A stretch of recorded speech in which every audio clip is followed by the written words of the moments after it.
So guys, this past April 3rd for us here, it was the Good Friday holiday. A U.S. F-15, E and F-15 Strike Eagle was shot down by Iranian air defense near Isfahan in Iran, in the heart of Iran, man. When we say in the heart of Iran, it's because it's really far from the coast. It's not a region close to the Iranian coastline. As you can see here on this map, the target city is right in the center of Iranian territory, and it's a very important city for the missile program, right? Near Isfahan, there are several missile launch, production, and storage facilities. So this F-15, armed with several smart bombs and various ground attack weapons, right, is the E version of the F-15, which means the Strike Eagle. It has 2 crew members, a pilot, and a weapons specialist officer. You've probably already heard this acronym, WSO, right, which they pronounce as Weasel, which stands for Weapons Specialist Officer. He's the guy who actually manages to calibrate and launch these weapons against the selected targets while the pilot flies the aircraft. Meanwhile, this pilot, this pilot was found just a few hours after the crash. And we even saw on Friday some videos being published almost in real time there on X and other social networks, showing an MC-130, a Special Operations Hercules, refueling 2 Pavehawk helicopters. These Pavehawks are also adapted versions of the famous Black Hawk. And these helicopters also have aerial refueling probes. So how did this mission work? Since the target was too far for helicopter operations, this MC-130 was refueling these helicopters, which then landed on the ground, rescued the pilot, and took the pilot out of there.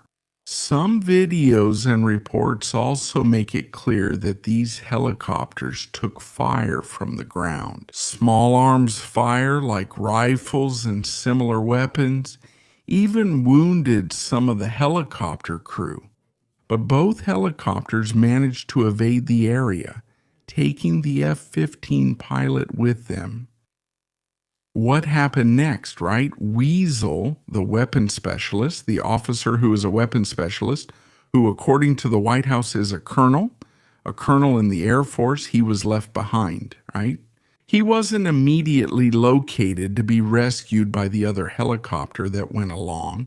They send 2 helicopters there to, let's say, rescue the 2 crew members, since it's very likely that these 2 crew members won't reach the ground together, right? Even though they're close together in the aircraft's tandem cockpit, when they eject, several variables come into play.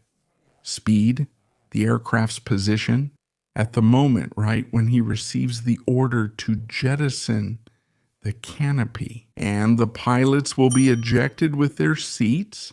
Altitude and a lot of other factors can affect how far apart they end up on the way down. So you can imagine that in mountainous terrain, we can't expect 2 guys to land together. And even if they land a short distance apart, 1 kilometer, 2 kilometers from each other, if they land on opposite sides of a mountain, it's really quite difficult to reach them with a single vehicle, right? Or for them to meet up, okay? So we're talking about an operational area here, like I said, near Isfahan, but southeast of the city here in these so-called Zagros Mountains, right? These Zagros Mountains are actually a huge mountain range, but here we're talking about a park that exists, like a national park. Here in these mountains, where the aircraft crashed and the crew members were ejected, right? They were ejected up here. So as you can see, man, it's not the best kind of terrain for this kind of ejection, right? It's really easy for someone to get lost. Look, I'll show you here how these mountains are really steep, and there are valleys between the mountains. I mean, it's not an easy terrain, not at all. It's very difficult terrain to land in and call for rescue from, okay? Because these American military personnel, they rely on electronic systems, right? On electronic locators whose signal can be seriously affected by terrain like this. So what happened next then? Iran, realizing that one of the aviators still hadn't been found, they issued a reward, a bounty offer, around $60,000 for the capture of the pilot, right? And so Iran wanted the pilot alive because a live pilot is worth much more than a dead pilot for propaganda purposes, for the regime's publicity, right? So the United States has already had this kind of situation in the past, including with aviators captured during a conflict, right? Captured alive during a conflict by the enemy.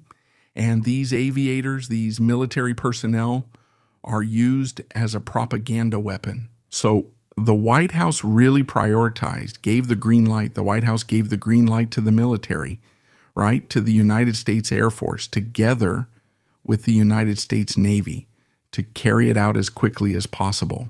The search for an extraction of this weapons systems officer, right? What can I assume today after having studied what happened here and having managed to make, let's say, an assessment? The officer's location was obtained within the first few hours, okay? But the difficulty of the terrain where he landed, this terrain here, and the fact that the helicopters, right, the Pavehawks came under fire when they landed, right? Because they came over there at low altitude together with the C-130, they were spotted from a long distance by Iranians on the ground. Naturally, all this happened during the day. So, a decision was made to carry out a nighttime extraction because American troops are well accustomed to working with night vision equipment, which is not what you would expect from the Iranians, right? So they ended up waiting for nightfall on April 4th to extract the American colonel here, right? So what's going to happen? In the meantime, the CIA is the institution that will actually locate the officer, right, the colonel, and will pass this information to the Air Force and the Navy, right, to the Special Operations Command, which will actually plan and execute this rescue operation. Well, all the media outlets are reporting the same thing, that the CIA was pivotal in finding the guy and sending his location, right? Why? Because the guy has a kind of locator, right? A beacon. They call it a beacon. It's really an electronic signal device that keeps transmitting his position. The thing is, it's a radio signal, and that signal can be picked up by Iranians too, right? So the instruction the guy gets is to simply make a very quick data transmission and then turn off the device right after, because that would hardly be picked up by someone who's monitoring the whole frequency spectrum, right? To be able to locate a signal. So this burst, right, this kind of very quick data burst and then turning off the device right after is enough to be able to find the guy. And apparently only the CIA's electronic systems managed to find the guy and had the ability to pass that information on to the military. Very well. So then an extraction is planned using a FARP. What is a FARP? A FARP is a forward arming refueling point, or forward point, a point for rearming and refueling. Forward arming and refueling point. This forward point is a technique used to get as close as possible to your target inside enemy territory. To be able to operate aircraft inside, provide support inside, in a way that allows you to use these aircraft even when the final destination is beyond their operational range. I don't know if you understood, but when it's too far from the objective, the American Armed Forces choose a place on the map and turn it into a refueling and rearming point. So, The shorter range aircraft land there, get rearmed, get refueled, and then continue on their mission. It makes a lot of sense for us to compare this to Operation Eagle Claw in 1980, which was a mission inside Iran, a special operation to rescue hostages. In other words, hostages, missing people, almost the same thing. But it went very wrong. It went very wrong because precisely at the FARP, the forward arming and refueling point, things went wrong. Because out of the 8 helicopters, if I remember correctly, out of the 8 helicopters that were sent, 3 arrived at the FARP with damage. The mission was canceled right there, and then during the extraction of those remaining helicopters. One of the helicopters crashed into a C-130 that was there to refuel them, causing the death of 8 American service members. So it was a major disaster and a very significant propaganda win for the Iranian regime in its first year of existence. So it was also, of course, very important to avoid a result similar to Eagle Claw. So a lot was involved, right? Man, I found some information about this city here called Shahreza, and I was surprised a city would be called Shahreza, right? Because Shahreza Pahlavi in today's Iran has that name. If you're Iranian and know why this city is named this way, if it's not related to Shahreza Pahlavi, please explain in the comments. I just found the city's name interesting. That the Americans had found an abandoned crop dusting airstrip 23 kilometers north of Shahreza. So I went to take a look at the map and I actually found the airstrip, man. I'm going to show it to you here. It's right here, look. Want to see? Let me show you here, look. Look at this airstrip here. That's it. This has to be it. 23 kilometers north of Shahreza is right here. Look. This is a landing strip, isn't it? Abandoned. There's a lot of farming here. So farming, right? Agricultural airstrip. And if we draw a straight line from here to there, you'll see it's 23 kilometers. See? Então, So it seems to me that oh, you can't see it? I don't have the box, but it seems like I managed to find the exact airstrip here. Look, this one, look. This was the airstrip the Americans used to extract the pilot, okay? This one. So how did the operation itself take place? The operation itself happened with the arrival of 2 MC-130s, right? 2 special operations, Hercules, which were carrying AH-6 helicopters. Those are the little birds, right? These little helicopters, man, they're the ones that can take off from inside the Hercules and fly over these mountains here, you see, to get the guy to extract the colonel, right? So this guy, he looked for a high place. Reporters say that he climbed, even though he had a knee injury, he climbed about 3,000 meters to be able to transmit his position properly. And he did all this based on a training called SEER training, right? What was that training called again? I wrote it down somewhere, man. SEER training, which stands for Survival, Evasion, Resistance, and Escape. In other words, it's a training for survival, evasion, resistance, and escape, and getting away, okay? So this training doesn't prioritize him finding his other colleague. It prioritizes him isolating himself from enemy forces that are hunting him, okay? So because of that, he has to ration the food and water he has with him. And for that, he basically has a pistol for self-defense, right? Although some people, I saw some sources here saying that the guy would even have a small carbine there to defend himself. But I don't know if that's real. I believe he only had a pistol to defend himself, right? Just a personal handgun, really. Something to carry in his hand. So the little birds, right? The the helicopters, they took off from this runway you're seeing here. Look, the one I showed you. So they took off, flying over these mountains until they found the guy who was somewhere around here. We won't know exactly where the guy was or how these SEAL team operators. Yeah, I have to tell you that, right? that the planes were operated by the Night Stalkers, right? The 160th Special Operations Aviation Regiment, which was the same one that carried out the operation in Venezuela, right? That took Nicolas Maduro out of Venezuela. It's the same unit that's operating here. But these little birds were carrying special operators from the U.S. Navy SEAL Team 6, right? Special Operations Team of the U.S. Navy. Reports say that these guys even fired their weapons to scare off some Iranian search groups that were about 3 kilometers from the colonel. And they didn't engage in direct combat with these forces, but fired their weapons to buy some time, right?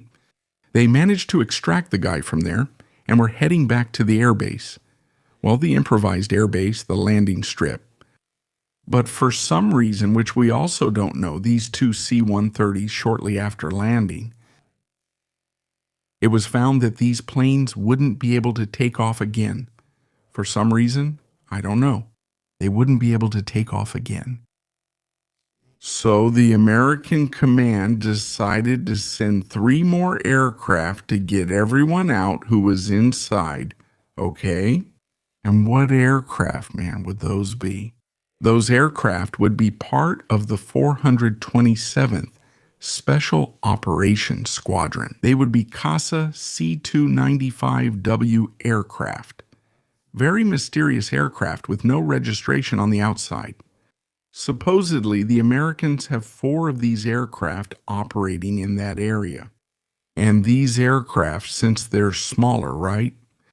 I believe they would take off more easily from that abandoned runway. And, therefore, potentially 3 of these aircraft, CASA C-295, were sent to extract those people from there. The little birds don't fit in that aircraft, right? It's smaller. By the way, the Brazilian Air Force operates it too, okay? And because of that, when they took off